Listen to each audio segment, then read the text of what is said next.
আসসালামু আলাইকুম। SR math ফাউন্ডেশনের পক্ষ থেকে সবাইকে স্বাগত জানাচ্ছি। আজ দশম শ্রেণীর 11 অধ্যায়ের সুসীম ধারার 8 নম্বর অঙ্ক নিয়ে আলোচনা করব। 13 অধ্যায়, তাই না?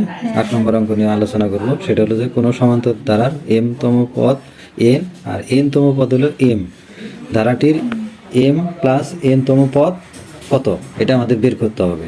তাহলে দেখো এই অঙ্কটা আমরা কিভাবে করা যায়। তাহলে মনে করে নিলাম যেহেতু এখানে কিচ্ছু দেওয়া নাই, প্রথম পদ দ্বিতীয় পদ বা সাধারণ অন্তর কিচ্ছু দেওয়া নাই, তাহলে আমরা ধরে নিতে হবে। মনে করি ধারাটির প্রথম পদ ধরে নিলাম এ, আমরা প্রথম পদ কে দ্বারা প্রকাশ করি আর সাধারণ অন্তরকে কি দ্বারা প্রকাশ করি, ডি দ্বারা প্রকাশ করি। তাহলে দেখো অতএব আমরা এ প্রথমে আছে কত, এম তম পদ, এম তম পদ। এন তম পদের সূত্র হলো এ প্লাস এন তম হলে এন হইতো, তাহলে এম তম, তাহলে এম হবে এম মাইনাস 1 ইন্টু ডি, এটা, তাই না?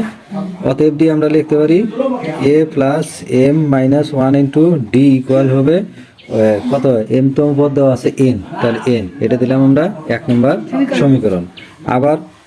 আবার আমরা লিখতে পারি, আবার দেখো কি লিখতে পারি যে এন তম পদ, এন তম পদ, এন তম পদ দেওয়া আছে কত, এম। আমরা এখানে অতএব আবার এখান থেকে সূত্র লিখি। তাহলে সূত্র যদি লিখি তাহলে কি লিখবো বলো তো, a plus n minus 1 into d equal হলো এম। এটা দিলাম কত নম্বর সমীকরণ, 2 নম্বর সমীকরণ। সমীকরণ 1 আর 2 বিয়োগ করব, 2 থেকেও 1 বিয়োগ করতে পারবো, 1 থেকেও 2 বিয়োগ করতে পারবো, যে কোনো একটা করলেই হয়। তাহলে আমরা 1 থেকেই 2 বিয়োগ করি। তাহলে সমীকরণ 2 বিয়োগ করে পাই। তাহলে আমরা কত থেকে কত বিয়োগ করলাম, 2 থেকে 1 বিয়োগ করে পেলাম। তাহলে আমরা সমীকরণটা লিখি। আমরা এটা এখন লম্বায়ও করতে পারবো, নিচেও করতে পারবো, এখন যেভাবে করো। A plus n minus 1 into d equal হলো এন, আর a plus n minus 1 into d equal হলো এম। বিয়োগ করলে চিহ্ন পরিবর্তন হয়, বিয়োগ করলে কি হয়, চিহ্ন পরিবর্তন হয়। এখানে প্লাস আছে মাইনাস দিবা, এখানে প্লাস আছে মাইনাস দিবা, এইখানে প্লাস আছে কি দিবা, মাইনাস দিবা। তাহলে এ কাটা যায়, প্লাসে মাইনাসে কাটা যায়, আর এখানে কি কাটা যায়, কাটা যায় না, এম আছে, এখানে আছে এন। তাহলে এইখানে আমরা কি করব, দেখো আমরা এই ডি দ্বারা গুণন করে দিই। তাহলে ডি দ্বারা যদি গুণন করে D M D minus D, তাই না? আর এটা দিয়ে যদি গুণন করে দেয়, এখানে কি চিহ্ন মাইনাস না, তাহলে এখানে মাইনাস দিবা না, ওই যে চিহ্ন মাইনাস, তাহলে এন ডি, আর এই মাইনাসে মাইনাসে কি হবে, প্লাস ডি ইকুয়াল এখানে এন মাইনাস কি হবে, এম, এম মাইনাস এম, এই যে মাইনাস এই চিহ্ন এখানে চলে যাবে। তাহলে এখানে দেখো কোনটা কাটা যায়, এই D plus D minus D কি যায়, কাটা যায় না, আর কোনো কাটা যায়। তারপরে দেখো এখন কি করব, আমরা এখানে এমপ্লয়ীদের দিয়ে করি। তাহলে এখানে দেখো এম মাইনাস এন হয়, তাই না? এইখানে দেখো, তাহলে আমরা এখান থেকে যদি ডি কমন নেই, তা এম মাইনাস এন, আমরা এখান থেকে আবার ডি কমন নিয়ে নিলাম। এই দেখো এম ডি আছে না, আর এখানে এন ডি আছে না, তাহলে ডি কমন নিলে কি থাকে, এম থাকে, আর এখান থেকে এন থাকে। আর এই পাশে দেখো একটা মাইনাস যদি কমন নেই, তাহলে এটা আগে চলে আসবে আর এটা পরে যাবে, ঠিক আছে? এই দেখো মাইনাস দিয়ে গুণন করলে এম এর আগে মাইনাস হবে, আর মাইনাসে এন এর আগে প্লাস হয়ে যাবে। মাইনাসে কি প্লাস, আমরা জানি না? হ্যাঁ, তাহলে আমাদের প্লাসে আসবে। এই জন্য একটা মাইনাস কমন নিলাম, কারণ এটা এই পাশে দেখো মিলে গেছে না? এখানে এটা বাদ দিলে -1 হয়, অথবা এটা এই পাশে গুণন আছে, ওই পাশে গেলে কি হবে, ভাগ হবে। তাহলে আমরা ডি ইকুয়াল লিখতে পারি মাইনাস এম মাইনাস এন ভাগ হবে কি এম মাইনাস এন। তাহলে এটা মিলে গেলে, কাটা গেলে 1 থাকে, ঠিক আছে? মানে কোনো সংখ্যাকে যখন 5কে যদি 5 দ্বারা ভাগ করি, তাহলে তার মান কত হয়, 1। 10কে 10 দ্বারা ভাগ করলে তার মান 1। তাহলে যে কোনো সংখ্যাকে ওই সংখ্যা দ্বারা ভাগ করলে তার মান কত হবে, 1 হবে। তাহলে অতএব আমরা কি ডি ইকুয়াল কত পাবো, -1। তাহলে -1 আমরা পাইলাম, তাই না?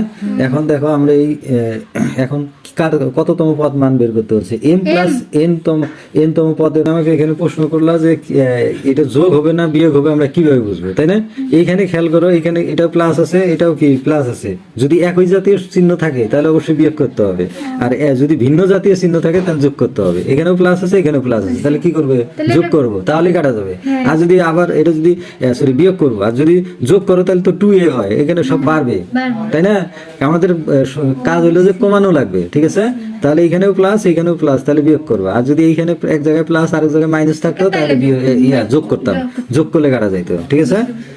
তাহলে আমরা m প্লাস n তম পদের সূত্র লিখবো, তাই না? মনে মনে ধরতে হবে এটা কিন্তু n। তাহলে a প্লাস এটা যা আছে সেটা সম্পূর্ণ এটা লিখবা -1, তাই না? এই যে দেখো n তম পদের সূত্র হলো a প্লাস n মাইনাস 1, কিন্তু n এর জায়গায় কি আছে m প্লাস 1 আছে না, ওই জন্য m প্লাস 1 লিখবা, ঠিক আছে? ইনটু কি হবে আমাদের d, d আছে না d। এখন এইখানে দেখো একটু খালি সাজাই নেব, আর কোনো কাজ নাই। তাহলে a এই d দ্বারা দেখো m এর গুণন করা যায়, এটা আমি একটু খালি সাজাই লিখি, লেখার পর তোমার দেখাচ্ছি। তাহলে m মাইনাস 1 দিলাম প্লাস n টা পরে দিলাম, দেওয়া যাবে না? দেওয়া যাবে কি? এই যে দেখো m তো এখানে আছে, m দিলাম, আর এখানে nটাকে পরে দিলাম, আর -1টাকে আগে লিখলাম। লেখা যাবে না? কারণ চিহ্ন তো কোনো পরিবর্তন করি নাই, তাহলে লেখা যাবে। যদি কোনো সংখ্যার মধ্যে দেখবা যে যদি প্লাস থাকে তাহলে ওই প্লাসটা সহ নিয়ে আসা যাবে, মাইনাস থাকলে মাইনাসটা সহ উলট পালট করা যাবে, এই পাশের সংখ্যা ওই পাশে, ওই পাশের সংখ্যা এই পাশে লেখা যাবে। তাহলে এখন দেখো কি করবো আমরা, a প্লাস, এখন আমরা এখানে একটা বন্ধনী দিতে পারবো না? দেওয়া যাবে। তাহলে এমটা এটা দিয়ে এটা গুণ করে দিব, তাহলে আমরা m মাইনাস 1 ডি দিলাম, ঠিক আছে? ডি দ্বারা কাকে গুণন করলাম? m মাইনাস 1 কে গুণন করলাম, তারপরে n কে গুণন করতে হবে না, প্লাস আমরা n তারপরে ডি দিলাম, এই যে n এর সাথে ডি গুণন করলাম। একবার ডি m মাইনাস 1 এর সাথে ডি গুণন করলাম, আরেকবার n এর সাথে কি গুণন করলাম? ডি গুণন করলাম, n এর সাথে ডি গুণন করলাম। তারপরে এখন দেখো কি করা যায়, এখন কি করা যায়? তাহলে এই যে দেখো এই পর্যন্ত আমরা প্রথম 1 নম্বর সমীকরণ এটা ছিল, এটার মান ছিল n, এটার মান কি ছিল? n। কথা বুঝতে পারছো? এটার মান কি ছিল? n। এই তাহলে হ্যাঁ, এই যে এখানে দেখো, এই যে এখান থেকে দেখাচ্ছি, দেখো এই যে a plus m minus 1 into D, মান কত? n। তাহলে সম্পূর্ণ মান আমরা কত বসাবো? n বসাবো। এটাতে এই জন্য আমরা কি করলাম? মিল করলাম, কারণ 1 নম্বর সমীকরণে মান বসাবো। তাহলে এটার মান হলো আমাদের n, আর এটার মান কত? প্লাস দিলাম, ঠিক আছে? প্লাস দিয়ে n দিলাম, আর d এর মান -1 বসাই বের করছি। এখানে d এর মান কি বের করছি? -1, একটু আগে যে বের করলাম -1। তাহলে দেখো, তাহলে যে n প্লাস মাইনাস কি হবে? -n। তাহলে n থেকে n যদি যায়, মনে করো 5 থেকে 5 বিয়োগ করলে 0 না, 5 থেকে 5 ভাগ করলে 1 হবে, বিয়োগ করলে 0 হয়ে যাবে। তাহলে n থেকে n বিয়োগ করলে কত হবে? 0 হবে। তাহলে অ্যান্সার হবে 0। তাহলে দেখো আমরা অঙ্কটা আবার একটু আলোচনা করি। তাহলে দেখো এই ধারাটার মধ্যে কোনো কিছু দেওয়া নাই, খালি n তম পদ দেওয়া আছে, m তম পদ দেওয়া আছে, আর m প্লাস n তম পদ বের করতে হচ্ছে। তাহলে এই অঙ্কটা আমরা কিভাবে করব? তাহলে মনে করি প্রথম পদ ধরে নিবা, সাধারণত d ধরে নিবা, m তম পদ আমরা সূত্র হিসেবে লিখে নিব। আমরা জানি যে m তম পদের সূত্র এটা মুখস্থ রাখতে হবে, ঠিক আছে? তাহলে a plus m minus 1 into d, আর এটার মান দেওয়া আছে n বসাইলাম, 1 নম্বর সমীকরণ দিলাম। আবার n তম পদের সূত্র আমরা লিখবো, n তম পদের সূত্রের মান দেওয়া আছে কত? m লিখবো, 1 আর 2 কি করবো? বিয়োগ করবো। বিয়োগ করার পর এখানে দেখো, বিয়োগ করার পর আমাদের ডি কাটা যায়, md মাইনাস এনডি থাকে, আমরা ডি কমন নিয়ে নিলাম, m মাইনাস কি হবে? ডি হবে। আর এই পাশে কি হবে? একটা মাইনাস কমন নিলাম, মাইনাস কমন নিলে সংখ্যা পরিবর্তন হয়ে যায়, ঠিক আছে? এটা মনে রাখবা যে মাইনাস কমন নিলে কি হবে? সংখ্যা পরিবর্তন হবে। হ্যাঁ, আগের সংখ্যা পরে যাবে, পরের সংখ্যা আগে যাবে। তাহলে আমরা এই ডি এর সাথে যা থাকে ওই পাশে পক্ষান্তর করলে গুণ বিধি অনুযায়ী ভাগ হয়ে যাবে। তাহলে ভাগ করলে আমরা n মাইনাস m, এটা m মাইনাস n কাটাকাটি যায়, তাহলে কি থাকে? একবার ভাগ করা যায়, ঠিক আছে? তাহলে 1 থাকে, -1 থাকে। এখন -1 কি করবো? আমরা এখানে বসাই দিব, তাই না? এখন আমরা কি করবো? m প্লাস n তম পদের সূত্র লিখবো, সূত্র লিখছি। লেখার পর কি করছি? এখানে শুধু একটা জিনিস ট্রান্সফার করছি। কি করছি? m এর জায়গায় m ঠিক আছে, -1টা এই পাশে আনছি। তারপরে কি করছি? nটাকে পরে লিখছি, ঠিক আছে? ইন্টু ডি আছে, ডি দিলাম। তারপরে কি করছি? এই যে ডি দ্বারা m মাইনাস 1 এর সাথে গুণন করে দিছি, n এর সাথেও ডি গুণন করে দিছি। তাই এখন এইটার হলো 1 নম্বর সমীকরণের মান হলো কত? n। এখানে সাইডে লিখতে পারো 1 নং এর মান বসিয়ে পাই, 1 নং এর মান বসিয়ে পাই, এটা লিখতে পারো। আর এখানে ডি এর মান বসিয়ে পাই, কার মান বসালাম? ডি এর মান কত? -1। তাহলে m n আর এই যে প্লাস মাইনাস 1 n যদি বিয়োগ করি 0, এটা অ্যান্সার হবে কত? 0। দেখো তো 17 নম্বর অঙ্ক এখন আলোচনা করবো। কোনো ধারার প্রথম n সংখ্যক পদের সমষ্টি কত? n ইন্টু n প্লাস 1 হলে ধারাটি নির্ণয় করো, এটা বলছে না? তাহলে n সংখ্যক পদের সমষ্টি দেওয়া আছে কিন্তু। তাহলে এই অঙ্ক আমরা কিভাবে করব এখন সেটা দেখো। এখন এখানে বলছে, তাহলে আমরা কি করব? মনে করে নেব যে প্রথম n পদের সমষ্টি তো দেওয়া আছে n ইন্টু n প্লাস 1, এটা আমরা কি sn দ্বারা প্রকাশ করি, তাই না? সমষ্টিকে sn দ্বারা সাম হিসেবে প্রকাশ করি, এই জন্য সমষ্টি হিসেবে প্রকাশ করি, sn দ্বারা প্রকাশ করি, ঠিক আছে? প্রথম n পদের সমষ্টি হলো sn equal n into n plus 1। n equal আমরা 1 2 3 4 5 ইত্যাদি বসিয়ে পাই। ইত্যাদি কি করব? বসিয়ে পাই। তাহলে যদি বসাই তাহলে দেখো কি হয়, তাহলে এস এন আছে না, S1 হবে, তাহলে কি হবে S1, S1 এর মান কত 1, তাহলে n এর মান 1 বসাও, 1 প্লাস 1 তার মানে কত, এক আর এক যোগ করলে কত হয় 2, 2 এককে 2, 2 একে 2, আবার S2, অতএব S2 কি করবো আমরা, মানে প্রথম দুইটি পদের সমষ্টি হবে এখানে, তাহলে n এর মান কত 2, তাহলে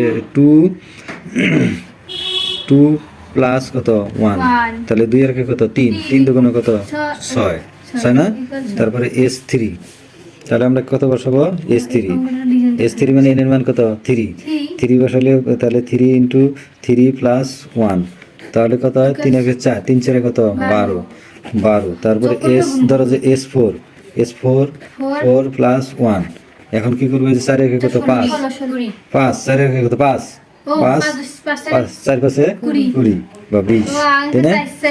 এইভাবে মনে করো যে আমরা বের করতেই থাকবো, ঠিক আছে, বের করা যাবে না, কিন্তু এটা হলো প্রথম পদ কত 2, আর এটা দ্বিতীয় পদ না, এটা হলো প্রথম দুইটা পদের সমষ্টি কত 6, আর তৃতীয় পদ মানে এটা তিনটা পদের সমষ্টি কত 12, এটা হচ্ছে 4টি পদের সমষ্টি, তাহলে ধারাটির প্রথম পদ, অতএব কি ধারাটির প্রথম পদ প্রথম, তাহলে প্রথম পদ তো 2 হবে, প্রথম পদের সাথে কিছু যোগ নাই, আর দ্বিতীয় পদ ধারাটির দ্বিতীয় পদ দেখো আমরা কিভাবে বের করব, দ্বিতীয় পদ হলো যে দ্বিতীয় পদটা কত আছে 6 আছে না, এখানে 6 আছে না, 6 থেকে 2 বাদ দিবা, তাহলে কত হয়, কত হবে 6 থেকে 2 বাদ দিলে থাকে 4 থাকে, 4, ধারাটির তৃতীয় পদ, কোন পদ, তৃতীয় পদ, তাহলে তৃতীয় পদ আমরা 12 থেকে কত বাদ দিব, না 4 না, 12 থেকে 6 বাদ দিব, আগের পদ বাদ দিব, তাহলে 6 থেকে 6 বাদ দিব, তাহলে কত হয় 6, তাহলে হলো 6, তাই না 6, তারপরে চতুর্থ পদ, ধারাটির চতুর্থ পদ, তাহলে চতুর্থ পদ কি লেখা যায় বলো তো, 20 থেকে 12 বাদ দিব, 20 থেকে কত বাদ দিব, 12 বাদ দিব আমরা, তাহলে কত 8, অতএব আমরা নির্ণয় ধারাটি পাবো কি, ধারা পাবো 2 4 6 8, তাই না, ধারাটি পাবো 2 4 6, দেখো তাহলে আমরা নির্ণয় ধারাটি পাবো কত 2, প্রথম পদ 2, ধারা মানে পদগুলোকে যোগ চিহ্ন দিলেই ধারা হয়ে যায়, তাই না, 2 4, তারপরে কত 6, তারপরে কত হলো 8, তারপরে আর বের করছি কি না, যদি বের করে ডট দিয়ে রাখবা, তাহলে এটা আমার নির্ণয় ধারা, তাহলে নির্ণয় ধারা হবে 2 4 6 8, তাহলে এইভাবে আমরা করতে পারবো না, 10 হবে, পরেরটা 10 12 13 14 এইভাবে বাড়তেই থাকবে, ঠিক আছে, কিন্তু আমাদের অত কিছু বের করতে বলছে কি, আমাদের বলছে যে ধারাটি নির্ণয় করা, তাহলে ধারা আমরা 4টে পদ নির্ণয় করছি, আর আমাদের দরকার নেই। দেখো 18 নম্বর, দেখো কোনো ধারার প্রথম n পদের সমষ্টি n × n+1, ধারাটির 10টি পদের সমষ্টি বের করতে বলছে, তাহলে ধারাটির কয়টা পদের সমষ্টি বের করতে বলছে, 10টি পদের, তাহলে মনে করি নেই আমরা যে মনে করি, তাহলে আমরা কি লিখলাম, মনে করি ধারাটির প্রথম n পদের সমষ্টি, এটা না, তাহলে পরে কি বলছে ধারাটির 10টি পদের সমষ্টি, তাহলে লিখবা যে ধারাটির কত প্রথম, খালি প্রথম 10টি পদের সমষ্টি